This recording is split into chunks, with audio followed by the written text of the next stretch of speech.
बात करूं अगर मैं अपने बचपन की, तो मैं बड़े जोश और जज्बे से ये दिन मनाती थी। ये दिन मेरे लिए किसी ईद से कम नहीं होता था। घर को झंडियों से सजाना, हाथ में झंडा पकड़ना बहुत ही बड़ा, साथ ही साथ बैजेस ख़रीदना, बहुत सारी जो है वो मुख्तलिफ़ तरीक़ों से हम इस दिन को एंजॉय करते थे। लेकिन हमारे सियासी रहनुमा अपने बचपन में ये दिन कैसे मनाते थे, ये चल कर उनसे जानते हैं। झंडियाँ लगाते थे घर के अंदर। उस ज़माने में वो कागज़ की झंडियाँ होती थी, तो बड़ी एक्टिविटी होती थी। कुछ चरागा करने की कोशिश करते, कभी कभार वो पटाखे वटाखे भी फाड़ते थे। एक एक्टिविटी होती थी गली मोहल्लों में कराची के।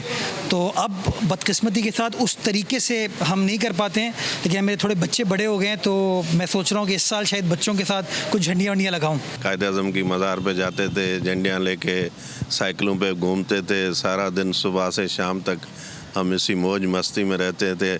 यौम आज़ादी मनाते थे, घरों पे झंडे लगाते थे, अपनी मोटरसाइकिल पे लगाते थे, साइकिलों पे लगाते थे।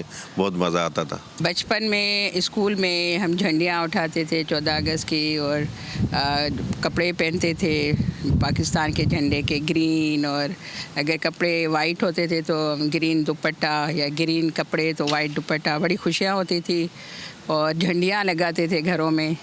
अब भी मैं समझती हूँ कि जो भी बच्चे हैं हमारे मुल्क के, वो भी इसी तरह खुशियाँ मनाते हैं 14 अगस्त की। उनको क्रेज़ होता है कि झंडा भी हो हमारे हाथ में, और माँ बाप को कहते हैं हमें वो सूट भी लेकर दें जिस पर झंडे बने हुए हैं पाकिस्तानी। 14 अगस्त हमेशा से स्कूल में पढ़ते थे। जब भी 14 अगस्त दिन होता था, मिठाइयाँ तकसीम होती थी। सुबह स्कूल जाते थे, ग्रीन कपड़े पहनते थे, बैज लगाते थे, और आज भी मैं 14 अगस्त इसी तरह मनाती हूँ। बचपन गुजर जाता है, यादें रह जाती हैं।